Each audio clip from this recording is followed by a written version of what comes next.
Jerusalem, linggo ng umaga.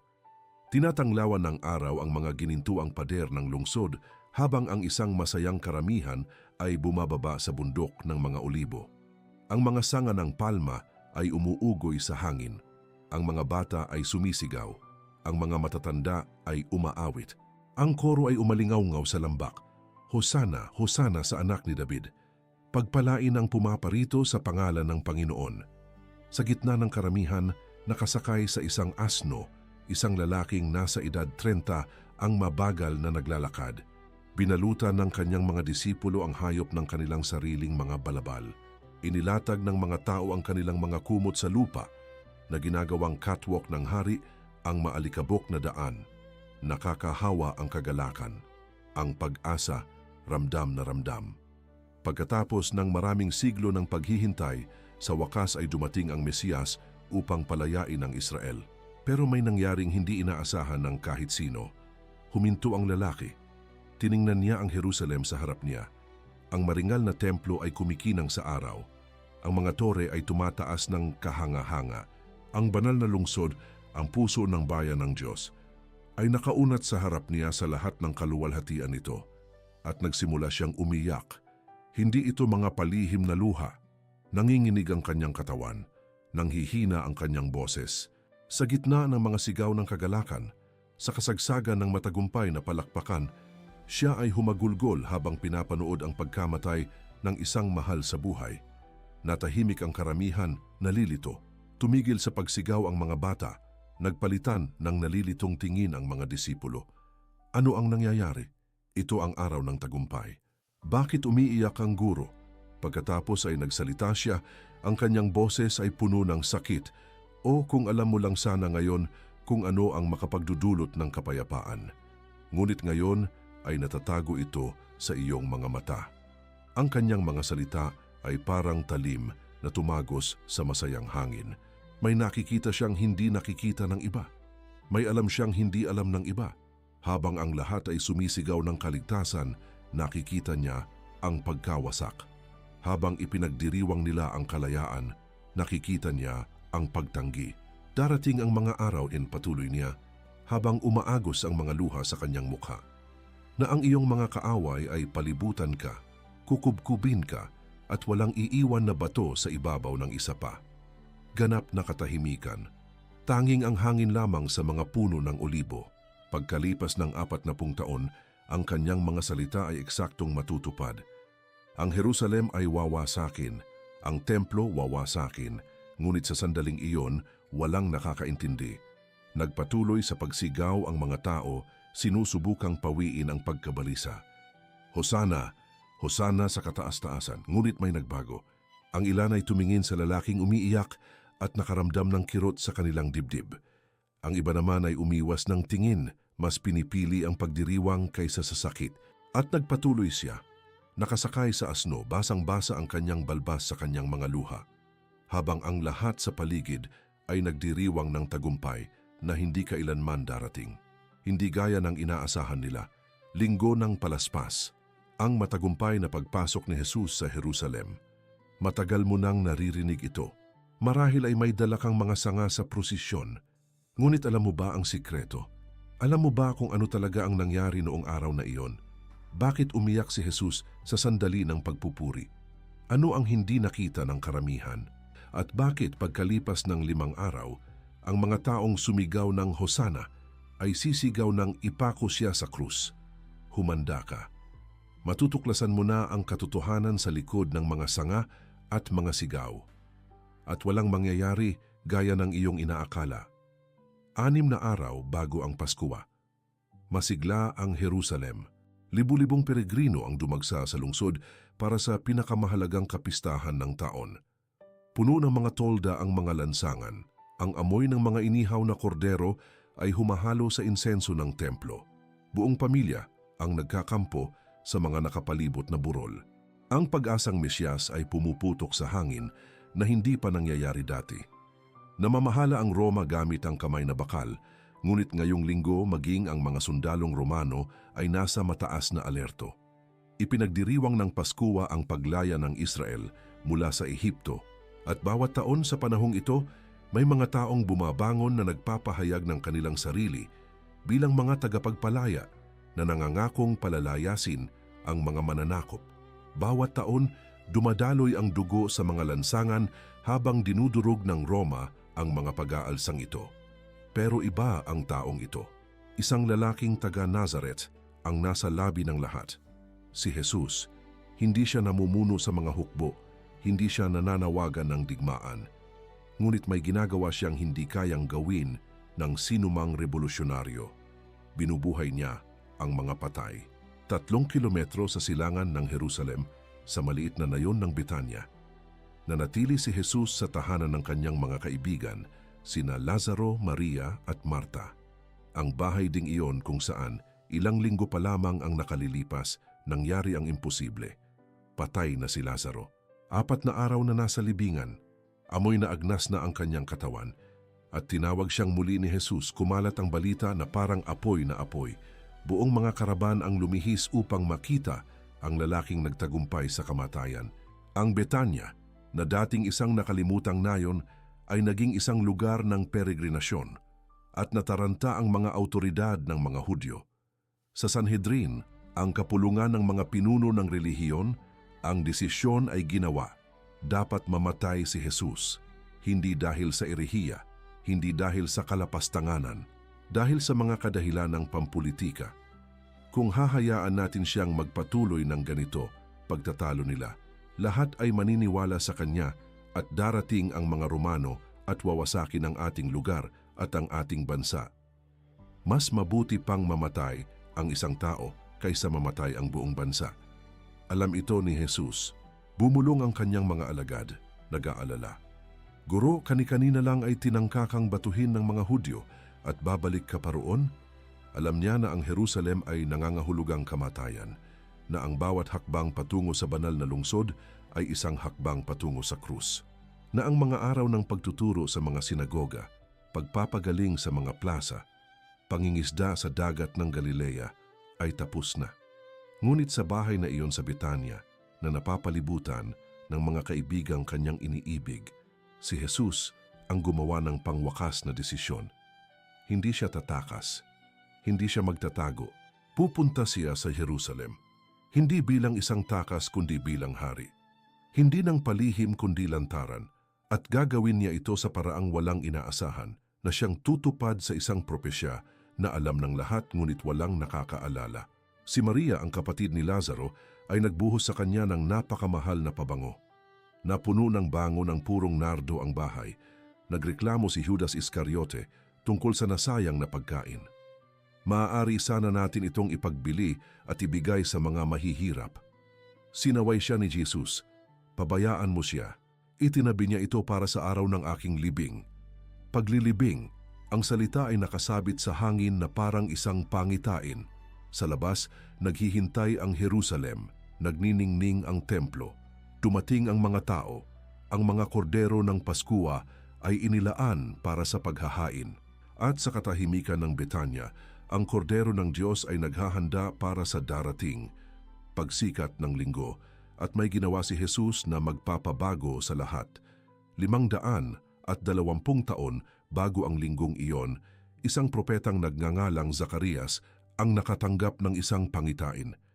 Ang Jerusalem ay nasa guho. Ang mga tao ay bumalik mula sa pagkatapon sa Babylonia, ngunit ang kaluwalhatian ng Israel ay isa na lamang alaala.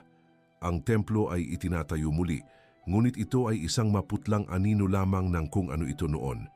At sa gitna ng kawalan ng pag-asa, nagsalita ang Diyos. Magalak kang lubos, anak na babae ng Sion. Humiyaw ka ng malakas, anak na babae ng Jerusalem. Narito ang iyong hari ay dumarating sa iyo, matuwid at matagumpay, mapagpakumbaba at nakasakay sa isang asno, sa isang batang asno na anak ng asno. Isang haring nakasakay sa isang asno. Ang imahe ay tila kakaiba, halos katawa-tawa. Ang mga hari ay nakasakay sa mga kabayong pandigma. Ang mga kabayo ay sumisimbolo sa kapangyarihan, pananakop, tagumpay militar. Ang kabayo ay ang sasakyan ng labanan ng kaluwalhatian sa lupa ng imperyong nagpapataw ng sarili sa pamamagitan ng dahas. Ngunit ang isang asno, ang asno ay hayop ng magsasaka. ng mahihirap ng karaniwang tao. Walang hari ng Israel ang nakapasok sa Jerusalem na nakasakay sa isang asno. At iyan mismo ang dahilan kung bakit revolusyonaryo ang propesiya.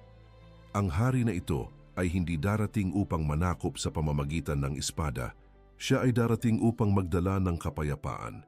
Hindi nakasakay sa isang kabayong pandigma, kundi sa isang asno ng kapayapaan. Siya ay magpapahayag ng kapayapaan sa mga bansa, patuloy ni Zacarias.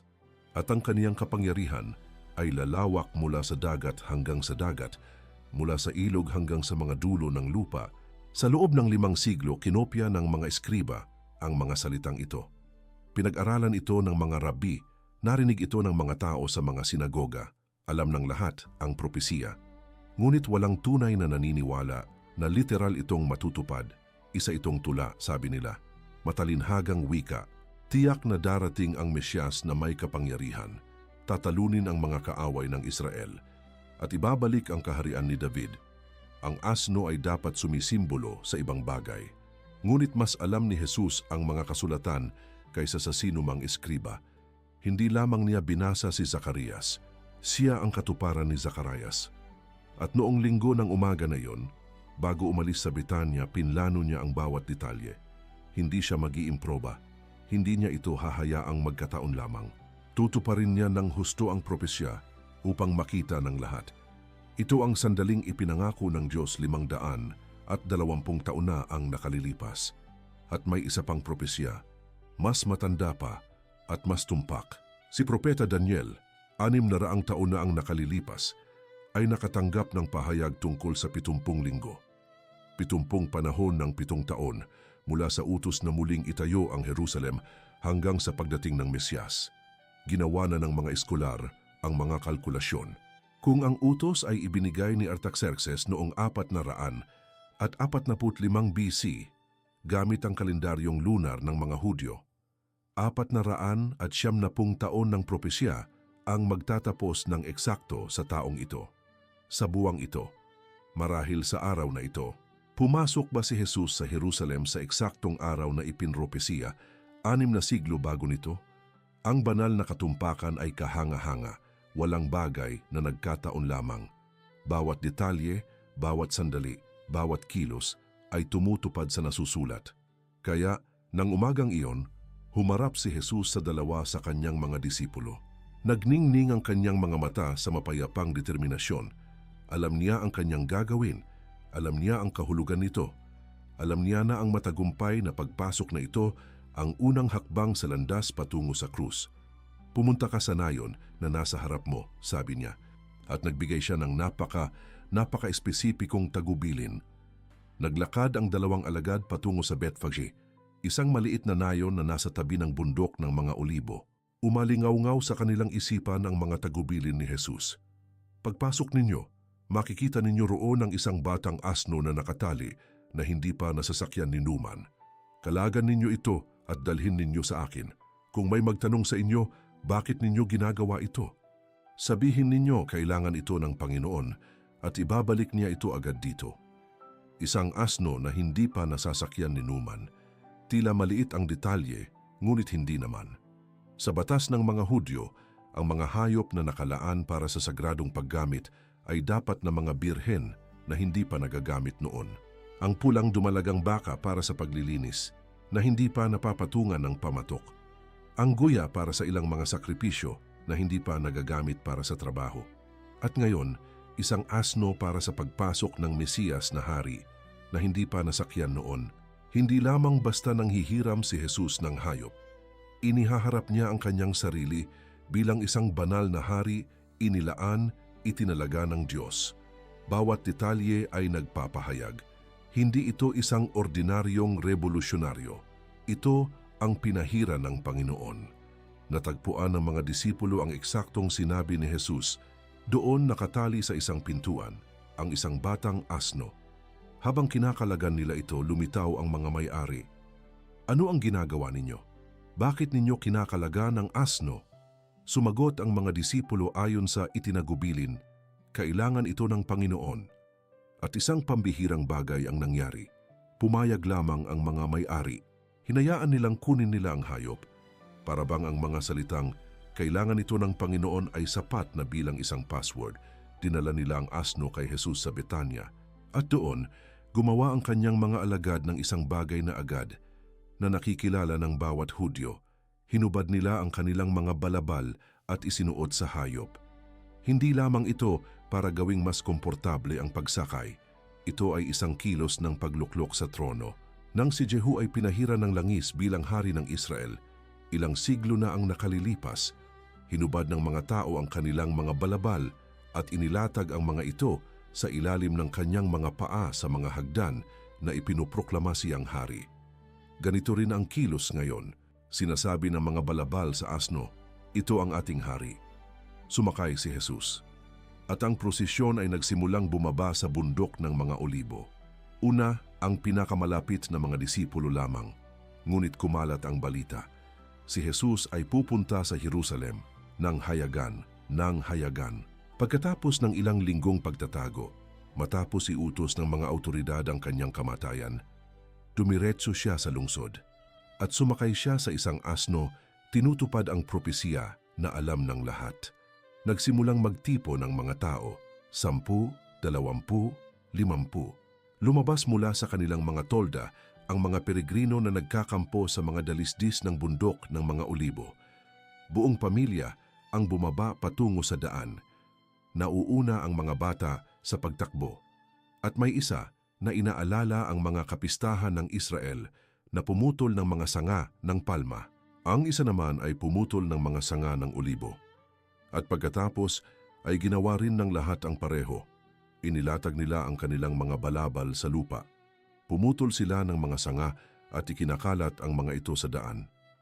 Ginagawa nilang isang maharlikang daanan ang maalikabok na daan. At habang dahan-dahang sumusulong si Jesus, nakasakay sa asno na ipinropesiya 500 at 20 taon na ang nakalilipas, nagsimulang umawit ang karamihan. Hindi basta-basta awit, isang napaka-espesipikong salmo. Isang salmo na kabisado ng bawat Hudyo. Isang salmo ng Mesyas na inaawit sa mga kapistahan ng Israel, naghihintay ng eksakto sa sandaling ito. At ang bundok ng mga olibo ay sumasabog sa kagalakan. Hosana, Hosana sa anak ni David, pagpalain ang pumaparito sa pangalan ng Panginoon, Hosana sa kataas-taasan. Ang awit ay kusang loob ngunit hindi basta-basta. Ito ay awit 118. Bahagi ng Halel, ang 6 na salmo na inaawit sa mga dakilang kapistahan ng Israel, Paskua, Pentecostes, Tabernakulo, Pagtatalaga. Lumaki ang bawat Hudyo na naririnig ang mga salitang ito. Inaawit ito ng bawat peregrino habang papunta sila sa Jerusalem. At ngayon, nang makita si Jesus na nakasakay sa asno, naunawaan ng karamihan, ito na ang sandali. Darating na ang ipinangakong Mesyas. Hosana, ang salitang Hebreo ay Hoshana. Ang ibig sabihin nito ay, iligtas mo kami pakisuyo o bigyan mo kami ng kaligtasan ngayon. Ito ay isang apurahan at desperadong pagsusumamo. Isang pagsusumamo mula sa mga naghihintay ng paglaya. Ang Israel ay dumaraing sa ilalim ng pananakop ng mga Romano sa loob ng 70 taon. Dinudurog ng mga buwis ang mga tao. Nagpatrolya ang mga sundalo sa mga lansangan. Anumang paghihimagsik ay dinudurog ng malawakang pagpapako sa krus. At ngayon sa wakas dumating ang tagapagpalaya, ngunit ang Hosana ay naging isang palakpakan din. Hindi lamang iligtas tayo, kundi dumating na ang kaligtasan. Pagkilala na ang tagapagligtas ay narito. Ito ay isang sigaw ng kagalakan, hindi lamang pagsusumamo, at ginagamit ng karamihan ang parehong kahulugan na pinagsama sa isang ingay na umalingaw-ngaw sa buong lambak. Si Jesus ang Mesiyas na nagliligtas. Mapalad ang dumarating sa pangalan ng Panginoon. Patuloy nila habang binabanggit pa rin ang awit 118, ipinapahayag ng mga salita. Ang lalaking ito ay isinugo ng Diyos na may banal na awtoridad upang tuparin ang mga sinaunang pangako. At nagdagdag sila ng sarili nilang titulo, Hosanna sa anak ni David. Isang malinaw na titulong Mesyas. Si David, ang pinahirang hari, ay tumanggap ng pangako na ang kanyang inapo ay maghahari magpakailanman. Si Jesus ay kinikilala sa publiko bilang inapo na iyon ang hinihintay na hari. Ang mga bata ang nangunguna sa pag-awit. Ang kanilang matinis na tinig ay umalingaw-ngaw sa hangin. Iwinawagayway nila ang mga sanga ng palma at olibo, tulad ng ginagawa nila sa mga kapistahan kapag inaawit ang Halel. Isang sinaunang tradisyon ang muling nabuhay sa sandaling iyon. Ang mga maliliit sa kanilang kawalang muwang ay nakikita ang hindi napansin ng maraming matatanda. Ang pagdating ng kaharian. Ang mga Pariseo na nakamasid mula sa malayo ay tila nanlalamig ang kanilang mga puso. Ito ay isang pampublikong kalapastanganan, isang hayagang pagpupuri sa Mesiyas. Sa harap ng Jerusalem, siksikan sa mga peregrino. Sa ilalim ng paningin ng mga Romano, maaari itong mauwi sa isang paghihimagsik, maaari itong magdulot ng malupit na paghihiganti, at ang mas malala pa, ito ay gumagana. Ang karamihan ay lumalaki bawat segundo, daan-daan na ngayon. Sa lalong madaling panahon ay magkakaroon ng libo-libo. May ilang Pariseo na galit na lumapit kay Jesus. Guro, sawayin mo ang iyong mga alagad. Sabihin mo sa kanila na tumahimik. Ang titulong guro ay parang pilit magalang lamang sa anyo. Ang tono ay isang utos, hindi isang pakiusap. Tumahimik ka, itigil mo ang kabaliwan na ito. Paalisin mo ang karamihang ito bago mahuli ang lahat. Tiningnan sila ni Jesus. Ang kanyang mga mata ay nagniningning sa liwanag na hindi maintindihan ng mga Pariseo. At tumugon siya sa isang parirala na magiging tanyag magpakailanman. Sinasabi ko sa inyo, kung ang mga ito ay tumahimik, ang mga bato mismo ang sisigaw. Sisigaw ang mga bato. Kinikilala ng buong sangnilikha ang lumikha nito. Kung tatangging magpatotoo ang mga tao, ang kalikasan ay magpapatotoo. Hindi maaaring patahimikin ang sandaling ito. Ang pagpasok na ito ay ipinropesya, pinlano, ipinangako ng Diyos, at walang makakapigil dito. Nang marinig ang tugon, mas lalong sumigaw ang karamihan, Hosana, Hosana sa kataas-taasan. At nagpatuloy si Jesus sa pagbaba ng bundok ng mga olibo, papalapit sa Jerusalem. Pero pagkatapos, may hindi inaasahang nangyari. Ang prosesyon ay pababa sa dalisdis ng bundok ng mga olibo. Bawat hakbang ay nagpapakita ng higit pa tungkol sa Jerusalem. Una, ang mga tore. Pagkatapos, ang mga pader. Pagkatapos ang templo, ang mga puti at gintong bato nito ay sumasalamin sa araw sa umaga na parang isang makintab na hiyas. Ang kumpletong panorama ay bumubukas sa harap ni Jesus. Ang banal na lungsod sa lahat ng kaluwalhatian nito, puno ng mga peregrino, masigla sa buhay, ang sentro ng mundo ng mga Hudyo. Patuloy na umaawit ang karamihan. Umuugoy ang mga sanga. Sumigaw ang mga bata. Ito ay isang sandali ng lubos na tagumpay. Pumasok ang hari sa kanyang kabisera. Dumating ang Mesiyas upang umupo sa kanyang trono. Pagkatapos ng maraming siglo ng paghihintay, narito na ang kalayaan. At tumigil si Jesus. Huminto sa paglalakad ang asno. Unti-unting humina ang kanta. Nalilito. Lumingon ang mga tao sa unahan. Bakit sila huminto? Anong nangyari? At saka nila nakita. Nakatingin si Jesus sa Jerusalem na may ekspresyong hindi inaasahang makikita ninuman sa araw na ito. Ganap na sakit. Nanginginig ang kanyang mga kamay. Kumunot ang kanyang mukha at nagsimula siyang umiyak. Hindi mga tahimik na luha na palihim na tumutulo. Mga hikbi na yumayanig sa kanyang mga balikat. Ang iyak ng isang taong nakakakita ng di maiiwasang trahedya, ng isang taong lubos na nagmamahal at nakikita ang kanilang minamahal na naglalakad patungo sa kapahamakan. Kumalat ang katahimikan sa karamihan na parang alon. Lahat ay tumigil. Sila ay nanonood. Naguguluhan. Ito ang araw ng tagumpay. Bakit umiiyak ang guro? Pagkatapos ay nagsalita si Jesus. Nangihina ang kanyang boses, nabasag ng mga luha. Oh, kung alam mo lang sana sa araw na ito kung ano ang makapagdudulot sa iyo ng kapayapaan. Tumigil siya. Huminga siya ng malalim. Ngunit ngayon ay natatago ito sa iyong mga mata. Mabigat ang mga salita sa mga taong nagsasaya. May nakikita siyang hindi nila nakikita. May alam siyang hindi nila alam. Habang ipinagdiriwang nila ang kalayaan, nakikita niya ang pagkawasak. Habang ipinapahayag nila ang kapayapaan, nakikita niya ang digmaan. At nagpatuloy siya, ang kanyang tinig ngayon ay mas matatag, ngunit puno ng makahulang sakit. Darating sa iyo ang mga araw na kukubkubin ka ng iyong mga kaaway ng mga barikada, kukubkubin ka at kukubkubin ka sa bawat panig. Iwawasak ka nila sa lupa, ikaw at ang iyong mga anak sa loob ng iyong mga pader. Hindi ka nila iiwan ng isang bato sa ibabaw ng isa pa dahil hindi mo nakilala ang panahon ng iyong pagdalaw. Lubos na katahimikan. Tanging ang hangin sa mga puno ng olibo lamang ang naririnig. Tumigil sa paggalaw ang mga bata. Nagpalitan ng hindi komportabling tingin ang mga matatanda. Pagdalaw? Anong pagdalaw? Nandito na si Jesus. Dumating na ang Mesyas. Bakit niya binabanggit ang pagkawasak? Ngunit si Jesus ay tumangis dahil nakikita niya ang lampas pa sa linggong iyon. Nakikita niya ang 40 taon sa hinaharap. Ang taong 70 AD. Ang Jerusalem ay kinubkob ng Romanong general na si Tito. Kakilakilabot na taggutom sa loob ng mga pader. Kanibalismo sa mga lansangan. At pagkatapos ang templo ay nasusunog. Ang mga pader ay winasak. 1,000,000 patay. Ang lungsod ay lubos na nawasak, kaya't ang mga darating na bisita ay magdududa kung mayroon bang sibilisasyon doon. Hindi lamang siya umiiyak para sa pisikal na pagkawasak. Tumatangis siya para sa sanhi nito. Hindi ninyo nakilala ang panahon ng inyong pagdalaw. Hindi kinilala ng Jerusalem na dinalaw siya ng Diyos. Sa loob ng 3 taon, naglakad si Jesus sa mga lansangan, nagturo sa templo, nagpagaling sa mga plaza, nag-alok siya ng kapayapaan, kapatawaran at bagong buhay. At tinanggihan siya ng lungsod, nagsabwata ng mga pinuno, mas pinili ng mga tao si Barabas.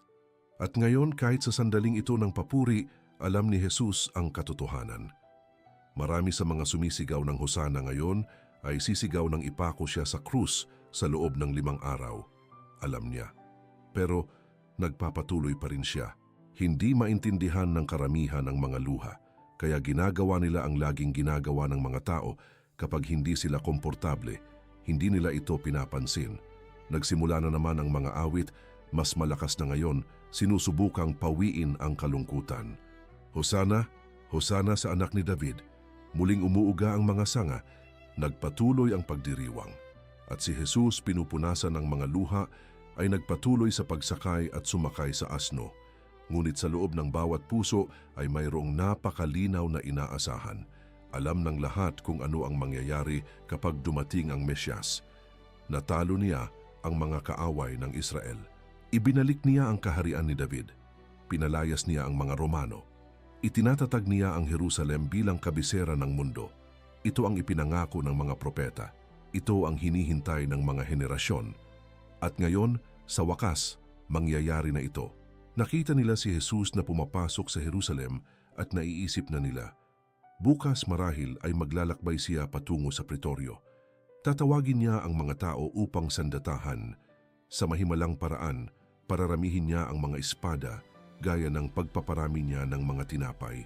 At si Poncio Pilato, ang gobernador Romano ay tataka sa takot. Ang Israel ay magiging malaya muli. Ngunit hindi kailanman sinabi ni Jesus na gagawin niya iyon. Nang tangkain nilang gawing hari siya sa pamamagitan ng puwersa matapos niyang paramihin ang mga tinapay, tumakas siyang mag-isa patungo sa bundok. Nang bunutin ni Pedro ang kanyang espada sa Getsemani, ilang araw pagkatapos ng linggong ito, sasabihin ni Jesus, ibalik mo ang iyong espada sa lalagyan nito, sapagkat ang lahat ng nabubuhay sa pamamagitan ng espada ay mamamatay sa pamamagitan ng espada. At sa harap ni Pilato, sasabihin niya ang mga salitang ikagugulat ng lahat. Ang aking kaharian ay hindi sa sanlibutang ito. Kung ito ay sa sanlibutang ito, ang aking mga lingkod ay makikipaglaban. Hindi ito sa mundong ito. 5 salitang magpapabago sa lahat. Nag-aalok si Jesus ng ibang kaharian. Hindi ng mga nasakop na teritoryo, kundi ng mga pusong nagbago. Hindi ng mga kaaway na natalo ng espada, kundi ng mga kasalanang natalo ng pag-ibig. Hindi ng pansamantalang kalayaang pampulitika, kundi ng walang hanggang espiritual na kalayaan. Siya ay dumarating bilang hari ng kapayapaan, nakasakay sa isang asno, gaya ng ipinropesya ni Zacarias. Kapayapaan sa Diyos, hindi lamang kapayapaan sa Roma. Kaligtasan mula sa kamatayan at kasalanan, hindi lamang kaligtasan mula sa pananakop ng mga dayuhan. Buhay na walang hanggan, hindi lamang isang mas mabuting buhay sa mundong ito. Ngunit ang gusto ng karamihan ay ang Mesiyas na kanilang inakala, hindi ang Mesiyas na isinugo ng Diyos. Gusto nila ng pinaraming tinapay, hindi ang tinapay ng buhay. Gusto nila ng mga himala sa mga lansangan, hindi ng pagbabago ng puso. Gusto nila ng isang hari na magpapatalsik kay Cesar, hindi ng isang hari na mag-uutos sa kanila na mahalin ang kanilang mga kaaway. Kaya, sa loob ng 5 araw, magbabago ang lahat. Parehong karamihan, parehong lugar, ngunit magkasalungat na sigaw. Mula sa hosana hanggang sa pagpapako sa kanya sa krus. Mula sa mapalad ang pumaparito sa pangalan ng Panginoon hanggang sa wala kaming hari kundi si Cesar. Mula sa mga sanga ng palma hanggang sa mga sigaw para sa dugo. Alam ito ni Jesus habang pababa siya sa bundok ng mga olibo. Alam niya na hindi lamang ang Jerusalem ang kanyang papasok, kundi pati na rin ang kanyang paghihirap, na ang pagpupugay na ito ay isang pasimula ng paghatol, na ang mga labi ring tumatawag sa kanya na anak ni David ay malapit na ring tatawag sa kanya na isang impostor, na ang landas na ito na puno ng mga balabal ay direktang patungo sa landas ng krus na puno ng dugo, at aalis pa rin siya dahil hindi siya naparito upang gawin ang kalooban ng karamihan. Naparito siya upang gawin ang kalooban ng Ama. Hindi siya naparito upang ibigay sa mga tao ang gusto nila. Naparito siya upang ibigay sa mundo ang kailangan nito, isang tagapagligtas. Kahit na mga hulugan ito ng pagtanggi, kahit na mga hulugan ito ng pagdurusa, kahit na mga hulugan ito ng kamatayan. Ang mga pintuan ng Jerusalem ay bumubukas sa harap niya. Naglakad si Jesus sa mga pintuan ng Jerusalem habang ang mga tao ay nagsisigawan ng mas malakas pa. Nagkagulo ang buong lungsod. Nagtakbuhan ang mga tao papunta sa mga bintana. Iniwan ng mga mangangalakal ang kanilang mga pwesto. Huminto ang mga peregrino sa mga lansangan. Sino ito? Tanong nila sa isa't isa. Si Jesus ang propeta mula sa Nazaret sa Galilea. Sagot ng mga sumama sa kanya, Nazaret ng Galilea. Ang mga salita ay may taglay na halos hindi natatagong paghamak para sa marami sa Jerusalem. Galilea, isang rehiyon ng mga magsasaka at mangingisda. Nazareth, isang nayong napakaliit na hindi man lang lumilitaw sa lumang tipan. Mayroon bang mabuting bagay na magmumula sa Nazareth? Pangungutya nila nang una nilang marinig ang tungkol sa kanya. At ngayon, ang Galilea na ito ay pumapasok bilang hari. Sa templo, nakatanggap ang mga mataas na saserdote ng lalong nakababahalang balita. Dumarami ang mga tao. Libo-libo na ngayon. Hayagan na kinikilala si Jesus bilang Mesiyas.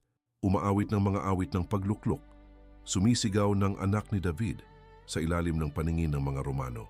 Noong Paskua, kung kailan sumasabog ang lungsod sa nasyonalismong Hudyo, ito ay isang sakuna na naghihintay na mangyari. Nagtipon ang mga Pariseo sa konsehong pang-emerhensya. Mga mukhang tensyonado, mga boses na kinakabahan. Kita mo, wala pa tayong nagawa. Mapait na pag-amin ng isa sa kanila. Ang buong mundo ay sumusunod sa kanya. At totoo ito. Sinubukan nilang siraan siya sa pamamagitan ng mga debateng teolohikal. Nabigo sila. Sinubukan nilang hulihin siya sa isang kontradiksyon. Pinatahimik niya sila. Sinubukan nilang akusahan siya ng paglabag sa Sabat. Ipinagtanggol siya ng mga tao. Sinubukan nilang patayin siya ng palihim. Tumakas siya.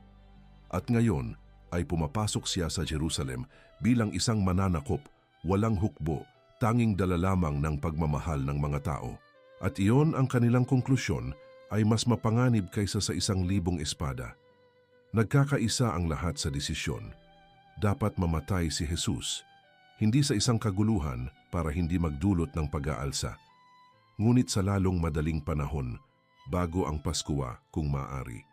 O pagkatapos, kailangan nilang kumilos ng may katusuhan. Arestuhin siya palayo sa karamihan. Sa gabi, mag-ayos ng mga saksi, gumawa ng mga paratang na makakakumbinsi kay Pilato, at pagkatapos ay patayin siya sa paraang tila hustisya, hindi pagpatay. Habang nagbabalak sila, dumiretso si Jesus sa templo. Ang lugar na dapat sana'y bahay dalanginan ay naging pamilihan. Yumayaman ang mga tagapagpalit ng pera sa pamamagitan ng pagpapalitan ng mga barya. Naniningil ng napakataas na halaga ang mga nagtitinda ng hayop sa mga mahihirap. Ang mga pari mismo ay kumikita mula sa kalakalan. At si Jesus na may autoridad na nagiiwan sa lahat ng paralisado ay nagsimulang baligtarin ang mga mesa. Nasusulat, "Ang aking bahay ay tatawaging bahay dalanginan. Ngunit ginawa ninyo itong yungib ng mga magnanakaw." Ang kilos na ito ang nagtakda ng kanyang kapalaran. Dati isa siyang istorbo. Ngayon isa na siyang direktang banta sa sistema. Ginulo niya ang pera. Hinamon niya ang kapangyarihan sa pinakasagradong lugar. Wala nang duda ang mga mataas na pari, mamamatay siya. At alam ni Jesus, nang umalis siya sa templo ng hapong iyon, hinangaan ng kanyang mga alagad ang kahanga-hangang mga bato ng gusali. Sumagot si Jesus, "Nakikita ba ninyo ang lahat ng mga bagay na ito? Katotohanang sinasabi ko sa inyo, walang bato rito na maiiwan sa ibabaw ng isa pa. Lahat ay ibabagsak." Isang dobleng propesiya. Ang templo ay magigiba 70 taon pagkatapos ni Kristo. Ngunit bago iyon, ang tunay na templo, ang katawan ni Jesus, ay magigiba at muling itatayo sa loob ng 3 araw. 5 araw, iyan na lang ang natitira. Linggo ng Palaspas hanggang Biyernes Santo, mula sa pagpupugay hanggang sa pagpapako sa krus. Mula sa mga sanga ng palma hanggang sa koronang tinik, mula sa asno hanggang sa krus, at nagsimula ang lahat sa pagpasok na iyon na tila isang tagumpay, ngunit sa katunayan ang simula ng pinakadakilang gawa ng pag-ibig na nasaksihan ng mundo. 300 taon pagkatapos ng linggong iyon. Isang babaeng nagngangalang Egeria ang naglakbay patungong banal na lupain. Siya ay nagmula sa Hispanya, tumawid sa Mediteraneo, naglakbay sa mga disyerto, at sa Jerusalem nasaksihan niya ang isang bagay na hindi pangkaraniwan. Ang lungsod ay muling nabuhay sa araw na iyon. Sa linggo bago ang Pasko ng pagkabuhay, ang mga tao ay umaakyat sa bundok ng mga olibo. Mga batang may hawak na mga sanga, buong pamilya ang umaawit, at sila ay bumababa ng may prosesyon eksakto sa landas na binabaan ni Jesus. Isinulat ni Egeria ang lahat. Napanatili niya ang kanyang talaarawan. Ang lahat ng tao ay nauuna sa obispo sa gitna ng mga himno at mga tugon, palaging sumasagot, "Mapalad ang dumarating sa pangalan ng Panginoon." At lahat ng mga bata sa mga lugar na iyon, kabilang ang mga napakaliit para maglakad, nakarga ng kanilang mga magulang, ay may hawak na mga sanga ng palma o olibo sa kanilang mga kamay. Hindi siya nag-iimbento ng tradisyon. Itinatala lamang niya ang nangyayari sa loob ng maraming henerasyon. Sa silangan, lumalaganap ang pagdiriwang. Ang bawat simbahan ay nag-oorganisa ng sarili nitong prosesyon. Ang mga sanga ay nagiging nakikitang simbolo ng pagpupugay kay Kristong Hari. Sa Roma, kasabay nito, umuunlad ang isa pang tradisyon. Sa linggo bago ang Pasko ng pagkabuhay, ipinapahayag ang pasyon ng Panginoon. Mga palma sa isang lugar, pasyon sa iba pa. Tuwa at lungkot sa magkakahiwalay na pagdiriwang. Hanggang sa ika-9 na siglo, may isang taong napagtanto. Bakit pinaghihiwalay ang nangyari ng magkasama? Si Jesus ay pinuri noong linggo at hinatulan noong Biyernes ng parehong linggo. Pinagsama ng simbahan ang mga tradisyon. Isinilang ang linggo ng palaspas at ang pagpapakasakit ng Panginoon, isang maligayang prosesyon. Pagkatapos isang taimtim na pagbasa ng pagpapakasakit. Hosanna at ipako siya sa krus sa iisang liturhiya. Ang pagkakaiba ay nagtuturo ng higit pa sa buong mga tomo ng teolohiya. Tinawag ni San Atanasio ang dakilang tagapagtanggol ng pananampalataya noong ika-4 na siglo. Ang Pasko ng pagkabuhay na ang dakilang linggo. At ang linggong ito na siyang nagbubukas ng Semana Santa ay nagiging daan patungo sa pangunahing misteryo ng pananampalatayang Kristiyano. Hindi lamang sinaunang kasaysayan, kasalukuyang buhay. Ang mga pinagpalang sanga ay umuuwi kasama ng mga mananampalataya. Inilalagay sila sa likod ng mga krusipiho, sa mga oratoryo, sa itaas ng mga pinto. Ang ilan ay natutuyo doon na nagsisilbing paalala ng linggong iyon sa buong taon. Ang iba ay bumabalik sa simbahan sa susunod na taon. Sinusunog sila at ang kanilang mga abo na hinaluan ng langis ng oliba ay nagmamarka sa mga noo tuwing Miyerkules ng Abo. Tandaan na ikaw ay alabok at sa alabok ka babalik. Isang kumpletong siklo mula sa mga berdeng sanga patungo sa maitim na abo. Mula sa pagpupugay patungo sa penitensya, mula sa tagumpay patungo sa pagpapakumbaba. At sa Jerusalem hanggang sa araw na ito, nagpapatuloy ang prosesyon. Tuwing linggo ng palaspas, umaakyat ang mga Kristiyano sa bundok ng mga olibo. Umaalis sila mula sa Bethphage kung saan kinuha ni Jesus ang asno. Bumababa sila sa parehong dalisdis at humihinto sila sa kapilya ng Dominus Flevit, ang simbahang hugis patak ng luha na itinayo mismo kung saan umiyak si Jesus. Doon ibinibigay ng obispo ang basbas sa Jerusalem, ang parehong mga bato, ang parehong tanawin, ang parehong pagmamahal. 2,000 taon at ang linggong iyon ay hindi natapos. Patuloy itong nabubuhay sa bawat prosesyon, sa bawat pinagpalang sanga, sa bawat batang kumakaway ng kanilang palad ng hindi lubos na nauunawaan, ngunit nadarama na may mahalagang nangyayari. Sa bawat pusong bumubunyi, pinagpala ang dumarating sa pangalan ng Panginoon. Patuloy na sumisigaw ang mga bato at sumisigaw din tayo kasama nila. Sinimulan mo ang kwentong ito nang makita mo ang isang lalaking umiiyak sa araw ng kanyang pagpupugay. Umagos ang mga luha sa kanyang mukha habang libu-libo ang sumisigaw ng kanyang pangalan. At ngayon, alam mo na kung bakit. Hindi tumangis si Jesus dahil siya ay mahina. Tumangis siya dahil nakita niya. Nakita niya ang Jerusalem na tinatanggihan ang huling pagkakataon nito para sa kapayapaan. Nakita niya ang karamihan na pinagkamalan ang kalayaan bilang revolusyon. Nakita niya ang 5 araw sa hinaharap. Kung kailan ang mga labiring sumisigaw ng Hosana, ay sisigaw din ng ipako siya sa krus. Nakita niya ang 40 taon sa hinaharap. Kung kailan ang lungsod na hindi nakakaalam ng panahon ng pagdalaw nito ay wawasakin ng bato-bato. Inialay niya ang lahat. Sa loob ng 3 taon, naglakad siya sa mga lansangan, nagturo sa templo, nagpagaling sa mga plaza. Iniunat niya ang kanyang mga kamay, ibinuka niya ang kanyang mga braso. Nag-alok siya ng kapayapaan na hindi kayang ibigay ng mundo. At kahit noong linggong yon ng papuri, alam niyang tatanggihan siya. Alam niya na ang pagmamahal ng mga tao ay may kondisyon.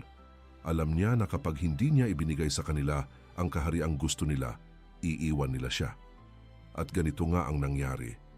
Nakasakay sa hinulaang asno, tinutupad ang kasulatan sa bawat letra.